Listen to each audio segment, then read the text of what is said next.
ঢাকার ধামরায় বাংলাদেশ জাতীয়তাবাদী দল বিএনপি সুয়াপুর ইউনিয়ন শাখার উদ্যোগে এক কর্মী সম্মেলন অনুষ্ঠিত হয়েছে। Suapur Nannar school and college মাঠে আয়োজিত এই কর্মী সম্মেলনে সভাপতিত্ব করেন সুয়াপুর ইউনিয়ন বিএনপির সভাপতি মোহাম্মদ নুরুল ইসলাম হামিদ। কর্মী সম্মেলনের সঞ্চালনা করেন সুয়াপুর ইউনিয়ন বিএনপির সাধারণ সম্পাদক অ্যাডভোকেট মাহফুজুর রহমান শিমুল। প্রধান অতিথি হিসেবে উপস্থিত ছিলেন বাংলাদেশ জাতীয়তাবাদী দল বিএনপি জাতীয় নির্বাহী কমিটির সদস্য এবং ধামরাই থানা বিএনপির সভাপতি আলহাজ তমিজ উদ্দিন।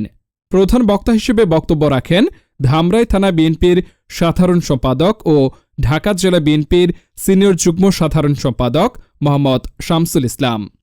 বিশেষ অতিথি হিসেবে উপস্থিত ছিলেন ধামরাই উপজেলা বিএনপির সিনিয়র সহসভাপতি মোহাম্মদ রকিবুর রহমান খান ফরহাদ এবং ধামরাই উপজেলা বিএনপির যুগ্ম সাধারণ সম্পাদক মোহাম্মদ শহীদ